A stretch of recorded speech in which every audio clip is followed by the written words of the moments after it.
खाटू श्याम जी की अनोखी कथा, हारे का सहारा। राजस्थान की धरती पर जब सुबह की पहली किरण रेत के कणों को सुनहरा बना देती है, तब लगता है जैसे समय कुछ क्षणों के लिए ठहर गया हो। इसी भूमि में एक ऐसी कथा पीढ़ियों से सुनाई जाती रही है, जिसमें वीरता भी है, त्याग भी है और भक्ति का अद्भुत रहस्य भी। यह कथा है उस वीर की जिसे संसार आज खाटू श्याम जी के नाम से जानता है। बहुत समय पहले महाभारत काल में एक महान योद्धा जन्मा। उसका नाम था बर्बरीक। वह जन्म से ही असाधारण था। उसके पिता महान योद्धा घटोत्कच और माता मोरवी थीं। बचपन से ही उसमें शक्ति, साहस और करुणा का अनोखा मेल दिखाई देता था। जब दूसरे बच्चे खेलते थे, तब बर्बरीक धनुष उठाकर अभ्यास करता था। लेकिन उसकी सबसे बड़ी विशेषता उसकी शक्ति नहीं, उसका हृदय था। वह हमेशा कहता था, सच्चा वीर वही है जो कमजोर का साथ दे। उसकी माता ने उसे युद्ध कला के साथ एक और शिक्षा दी थी, किसी भी परिस्थिति में अन्याय का साथ मत देना, सदैव निर्बलों का साथ देना। यही धर्म तुम्हें सबसे महान बनाएगा। समय का चक्र तेजी से चलता है और हर एक बालक योद्धा बनता है। ये है महान बर्बरीक की गाथा। बर्बरीक ने कठिन तपस्या की और देवताओं को प्रसन्न किया।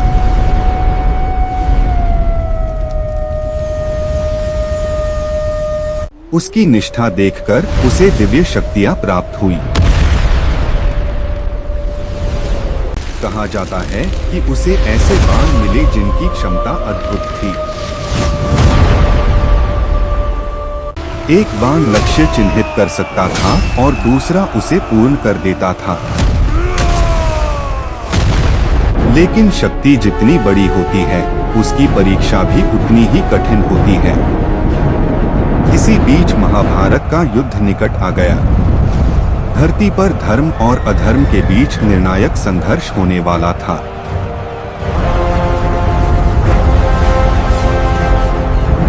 हर योद्धा अपनी तैयारी में लगा था।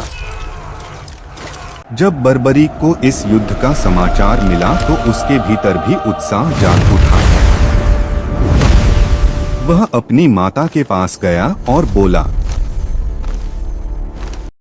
माता, मैं भी इस महान युद्ध को देखना और उसमें भाग लेना चाहता हूँ। माता मोरवी कुछ देर मौन रहीं। फिर उन्होंने कहा, पुत्र, युद्ध में जाना सरल है, लेकिन पक्ष चुनना कठिन। तुम्हारे पास शक्ति है बर्बरीक, इसका समझदारी से उपयोग करो। मैं अपनी शक्ति धर्म को समर्पित करता हूँ माता मोरवी। मुझे वचन दो कि तुम हमेशा हारने वाले पक्ष का साथ दोगे। माता, मैं वचन देता हूँ कि मैं हमेशा हारने वाले पक्ष का साथ दूंगा। वचन देना आसान था, पर उसका परिणाम कितना बड़ा होगा, यह वह नहीं जानता था। वह अपने रथ पर सवार हुआ और युद्ध भूमि की ओर निकल पड़ा। यात्रा के दौरान उसके मन में अनेक विचार आ रहे थे। वह सोच रहा था, यदि एक पक्ष कमजोर होगा तो मैं उसका साथ दूंगा, लेकिन यदि युद्ध का पलड़ा बदल गया तो। फिर उसने सोचा, मैंने वचन दिया है, मुझे उसका पालन करना होगा। उधर युद्ध भूमि के पास एक और दिव्य लीला चल रही थी। भगवान कृष्ण जानते थे कि यह वीर साधारण नहीं है। यदि यह अपने वचन के अनुसार युद्ध करेगा तो संतुलन बिगड़ जाएगा। कृष्ण ने एक साधारण ब्राह्मण का रूप धारण किया और बर्बरीक के मार्ग में पहुंच गए। उन्होंने मुस्कुराकर पूछा, वीर, कहाँ जा रहे हो?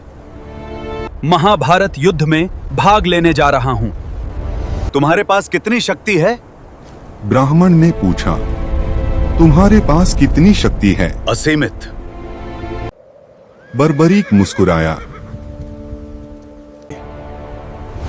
मेरे लिए युद्ध लंबा नहीं होगा। ब्राह्मण ने उसकी परीक्षा लेने की ठानी। उन्होंने पास के एक वृक्ष की ओर संकेत किया और कहा, यदि तुम इतने समर्थ हो तो इस वृक्ष के सभी पत्तों को अपने बाण से लक्ष्य करो। बर्बरीक ने ध्यान लगाया और बाण छोड़ दिया। क्षण भर में बाण हवा में घूमता हुआ वृक्ष के हर पत्ते को छुआया, लेकिन अचानक वह ब्राह्मण के पैरों के आसपास घूमने लगा। बर्बरीक ने विनम्रता से कहा, आपके चरण के नीचे एक पत्ता छिपा है।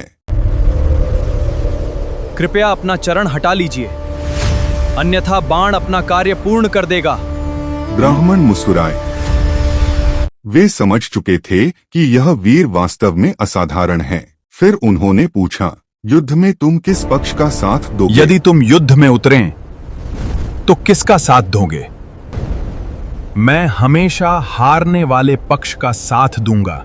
कृष्ण ने गंभीर होकर कहा, यदि तुम हारने वाले का साथ दोगे तो युद्ध का परिणाम बदल जाएगा। फिर तुम दूसरी ओर चले जाओगे और यह क्रम चलता रहेगा। बर्बरीक कुछ क्षण शांत रहा। अब पहली बार उन्हें अपनी प्रतिज्ञा का महत्व समझ में आने लगा था। अब उन्हें समझ आ गया था कि ये वचन पूरे युद्ध की दिशा बदल सकता है। तब ब्राह्मण ने उससे एक दान मांगा। बर्बरीक ने कहा, जो चाहे मांग लो।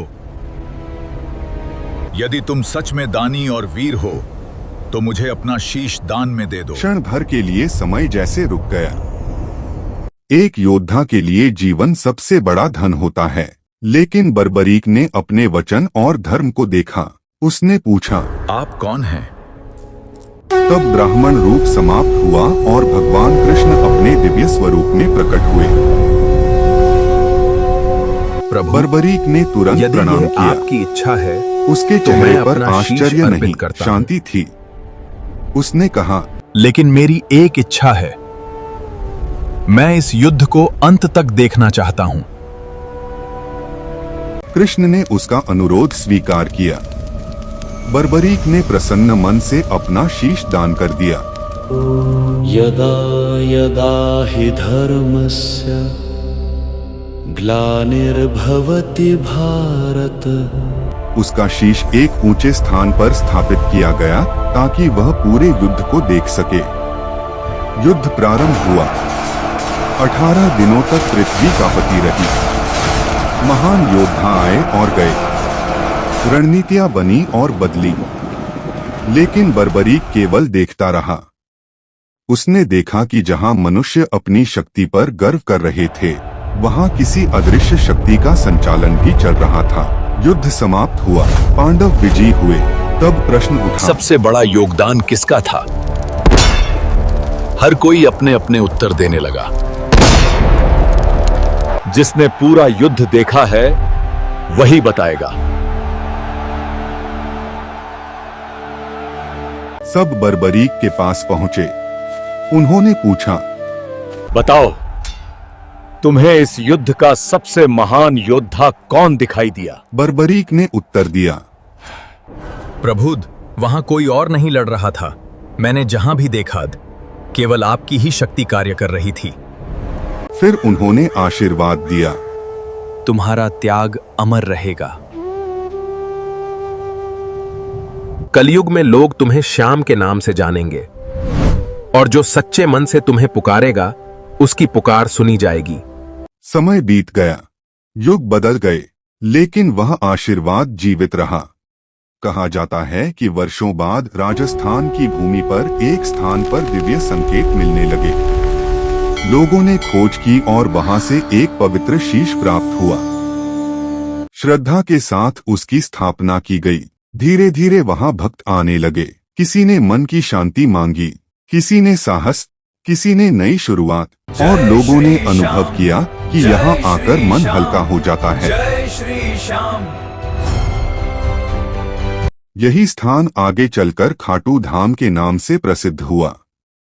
आज भी जब कोई श्रद्धा से कहता है, श्याम अब तुम ही संभालो, तो उसके भीतर एक नई शक्ति जागती है, क्योंकि इस कथा का संदेश केवल चमत्कार नहीं है। इसीलिए आज भी लाखों भक्त प्रेम से कहते हैं, हारे का सहारा बाबा श्याम हमारा। जय श्री श्याम। कृपया वीडियो को लाइक शेयर करें। भक्ति प्रवाह SP2 चैनल को सब्सक्राइब करें, जिससे हमको प्रेरणा मिले ऐसे ही सनातन को आगे बढ़ाने की।